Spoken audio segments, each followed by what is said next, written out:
In the last video, we saw how an ordinary Korean girl living a tragic life died at the hands of her horrible father and was reincarnated as the Princess Mabel Gardenia Hermano of the Hermano Empire. Her father Esteban and her half-brother Oscar love her, but she is still gripped by the trauma of her past life and doesn't care for her family. She is also the child of prophecy, who will save the world from evil, and the Holy King Michael Abelardo wants to take her away to raise her under his wing. Esteban tries his best to prevent this from happening, and Mabel barely escapes from a kidnapping attempt done by Abelardo's priests. Then Esteban spoils his daughter with luxurious and extravagant gifts, and she only realizes that he cares for her after he nurses her when she falls ill. However, their relationship is strained when he suddenly declares on her first birthday that he will abdicate the throne to her. Esteban wanted to keep Michael away from her, and this was the only way to do that, but Mabel does not know this, and she is very angry at her dad. However, she is eventually crowned as the new empress, and she does not forgive her father for it. The day after her coronation, everyone is eagerly waiting for their new adorable empress in the meeting room. Lord Gardenia is especially happy that he can see his granddaughter more often now, and then Duke Javier, who has just returned to the capital, greets him. The Duke was powerful, but he had distanced himself from the imperial family ever since the Empress died. But now that he has heard about a 1-year-old baby being made Empress, he thinks it will be easy for him to do as he pleases. He gets into a passive-aggressive argument with Lord Gardenia, who knows that Javier is not a good person. Then, Mabel comes to the meeting room, and everyone is smitten by her cuteness, but as her father Esteban tells them to properly greet the Empress, they wish he had not come here. The meeting starts, and Mabel gets bored as everyone talks about serious issues, but then she is shocked to hear that the Devlin's devil was spotted near the border again. But this time his actions were strange as he looked strangely melancholic. Next, there is a request from a noblewoman who is seeking divorce from her cheating husband. Both Mabel and Esteban are furious as they hear about the misdeeds of the man who kicked his wife out because of his new mistress. Now, Mabel wants to punish him, and she loudly demands capital punishment for him. Everyone is shocked, and it takes them a few attempts to get it right.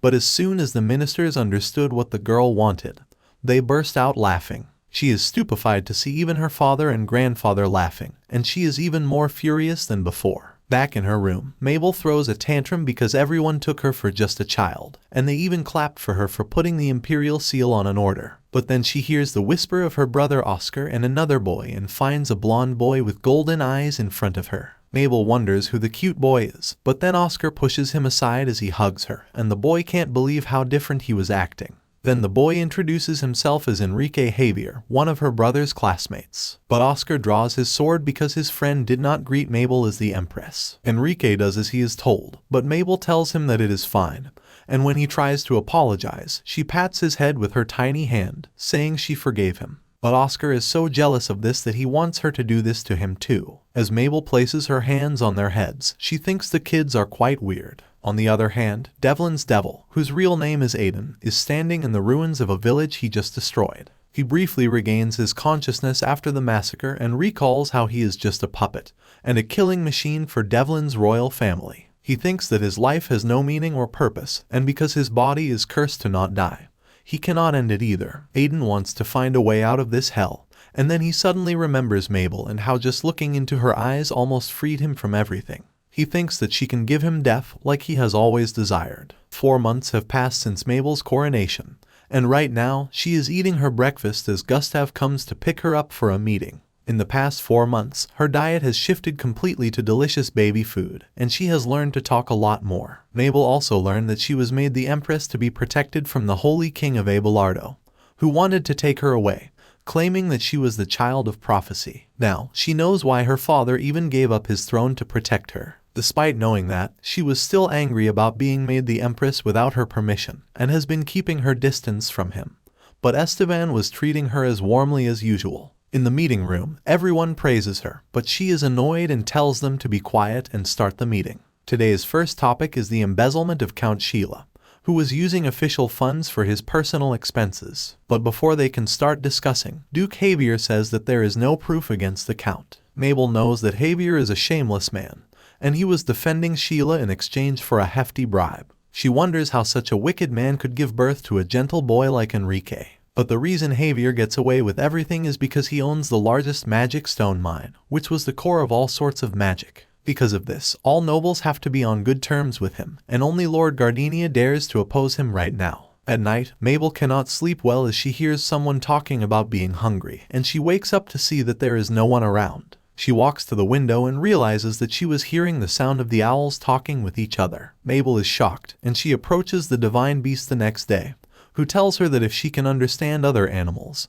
her power is awakening. He tells her that soon she will be able to understand all kinds of animals because God has chosen her. The cat tells her that he is actually the lion of God sent to help her, and he knows that her soul is not that of a 1-year-old child. Mabel is shocked to hear that, but the divine beast tells her that she will know the reason behind everything later. Mabel suddenly has an idea, and she decides to put her power to use. A few days later, she heads into her office, where Gustav is working hard. He was worried about the depleting reserves of magic stones in the palace vault, because then Duke Javier would become even more influential. As Mabel enters the office, Gustav is startled, and she tells her to keep working as she picks up the pages scattered on the ground. Gustav says that he will clean up the floor, and while he does that, Mabel sneaks to the desk and sits on the chair. She picks up a bottle of ink and playfully pours it over the documents on the table, much to Gustav's horror. He sobs and then asks Mabel to wait while he gets a cloth to clean her hands, and in that time, she completes the mission she was here for. She had distracted Gustav so that she could insert a document she created in the pile of approved orders. It was about the purchase of Logal mine in the southwest, and Mabel had been practicing writing for a long time to make the document. Now, she just needs to stamp it with the imperial seal, and just as she is done with it, Esteban comes there, and she shoves it into a nearby pile in a hurry. He asks her if she came to see her dad, but she walks away, saying she only wanted to see Gustav. Esteban is annoyed by this, and as Xavier comes to give the girl a bunny toy, he scolds him for leaving his master alone. Mabel is annoyed by this, and she offers the rabbit toy to him. As Esteban hugs the first gift his daughter has given him, she and Xavier make a run for it. When Gustav finds the purchase order for the mine later, he is shocked to see it. Not only was the handwriting very bad, but it was also missing important details. He thinks that Logal was a mine known for producing low-grade iron ore, and he wonders why they would buy it. But on the side of the document, it was written that there is a high probability of finding magic stones there. Gustav has suspicions about the document, but he follows his hunch and sends a team of miners to examine it. The miners also think that they are wasting their time, but as they dig deeper, they actually find a huge reserve of magic stones. Back in Mabel's palace, she talks with a mole,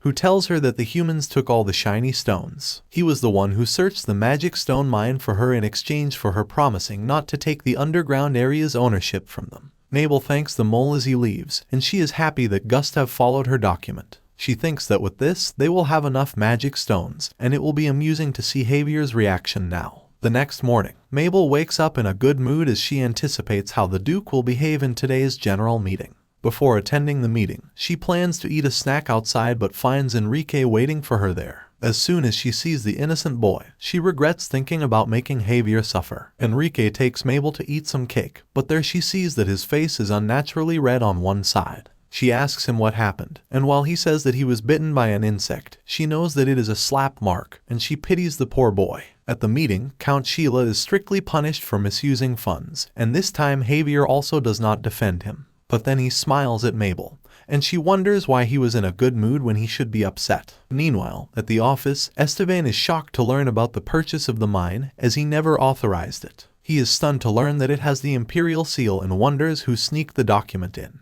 He asks Gustav who entered the office that day, and he says that besides 2 servants, Mabel visited the office. Esteban thinks that his daughter cannot do it, and he orders Gustav to investigate the servants. Later, he goes to Mabel's room, where she is sleeping peacefully. He knows that being the Empress is hard on her, but he hopes that she will understand that he is the only one to protect her when she grows up. He kisses her forehead, hoping she will smile when she sees him tomorrow. The next day, Gustav receives a letter to the Empress from Duke Javier, and he is shocked to read what was written in it. He wants Mabel to get married to his son Enrique, and Gustav is furious as he curses the Duke. When he shows this letter to Esteban, he is so furious that he throws it in the fireplace, saying this was where it deserved to be. The news that Duke Javier sent a marriage proposal to the girl spreads among the ministers, and they unanimously condemn him. They think that while Mabel is still only 1 year old, they cannot let Javier have the chance and send their kids to get close to her. The next day, a boy comes to greet Mabel as she is walking in the garden with Laurima and Xavier. He introduces himself and then forgets the lines his mother had told him to recite and runs away crying.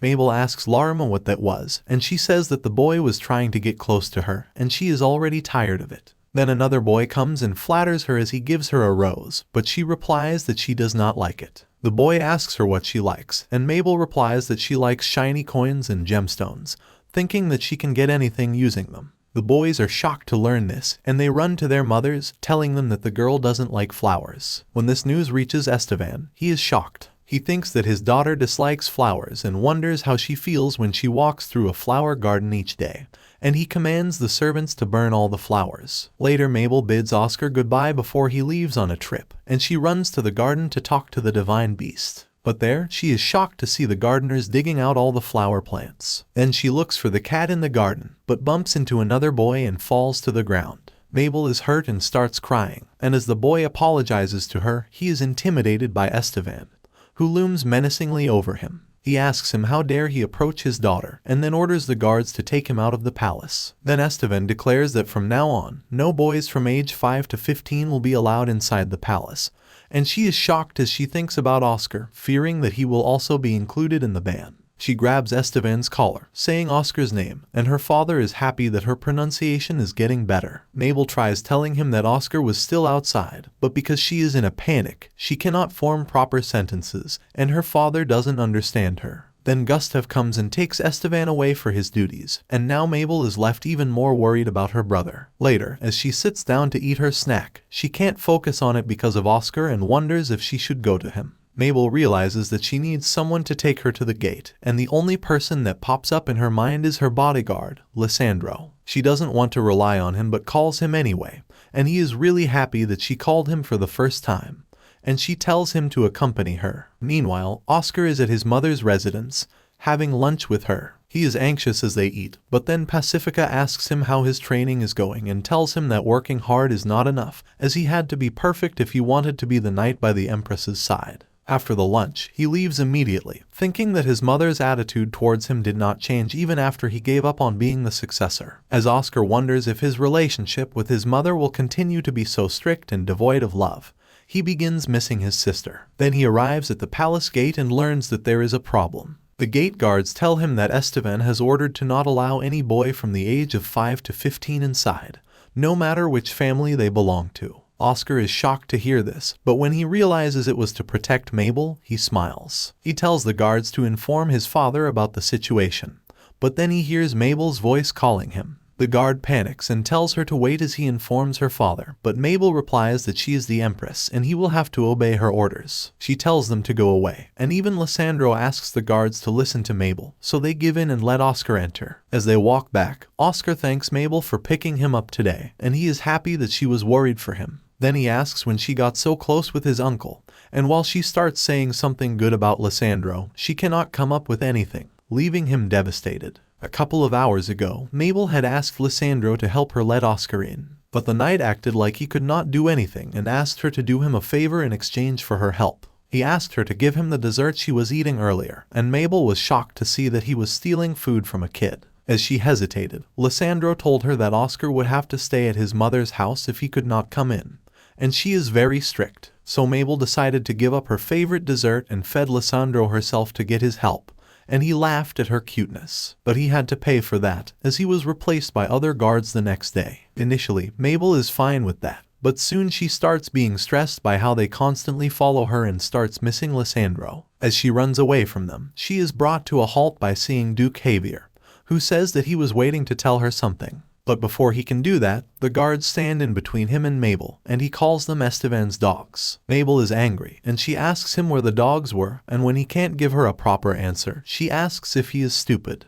Although Javier is initially shocked, he smiles upon seeing how annoying the girl is, just like her father. Then he says that he wants to talk about his son, and he is pleased to learn that Mabel already likes Enrique. He tries to lure her into accepting a marriage proposal, but then suddenly, an arrow is shot towards Mabel, but fortunately it misses her. The guards and the maid immediately cover her, and even Javier shields her as the knights fight the attackers. One arrow grazes him and barely misses her, and as Mabel wishes to not die so pathetically again, her power attracts the bees in the garden to her help. The bees keep the attacker occupied till Esteban comes to the rescue, and he and his knights take down all the assassins. Esteban is really worried about her, and he hugs her tightly, asking if she was injured. But then Mabel's body starts feeling heavy, and she falls asleep in her father's arms. It has been 3 days since the attack, and she has not yet woken up, and the doctor cannot find an explanation for it. As she sleeps, Esteban gets the report from Gustav and learns that 5 guards accepted bribes from the enemies and entered the palace to harm the Empress. Esteban is shocked to learn this, and he can only think of one person who can do this, King Veron de Vecca of Devlin,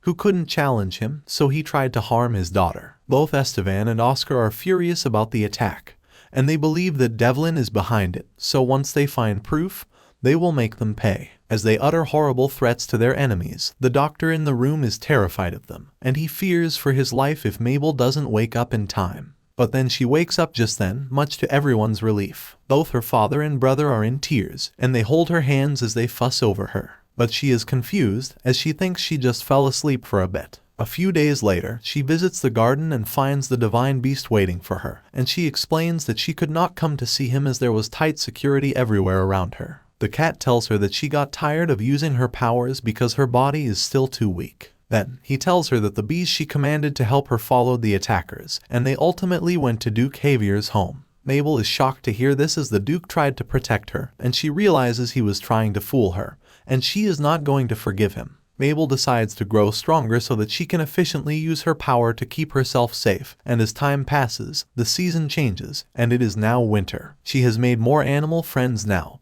and she can also use her powers to grow fresh grass in winter for them. Mabel asks the divine beast if she is strong enough now, and he says that she has barely scratched the surface. As she thinks she must grow stronger quickly to punish Javier, she hears the screams of the knights, who say that there has been an attack. Mabel panics, and then a knight tells her that Devlin's devil has attacked the palace, and he takes her to safety. She thinks about the red-eyed boy and wonders why he came here again. In her room, her nanny Ruby and Larima comfort her, saying that she will be safe here. They say that Oscar is also safe, while Esteban has gone to deal with the attacker himself. Now, Mabel is afraid that the boy may die. Outside the gates, Devlin's devil, Aiden, is defeating all the soldiers when he comes face to face with Esteban. Esteban asks him why he killed all the soldiers of Devlin that he led here, and the boy replies that they got in his way. The former emperor is confused about the boy's motive, as he had not harmed any of Hermano's soldiers. Esteban asks him what his goal was in coming here, and Aiden replies that he is here for his daughter. He tells the man to call Mabel here, as she is the one he needs. Esteban is furious, and he releases his aura and draws his sword to face the boy. But Aiden is not going to back down either. They use their powers and clash,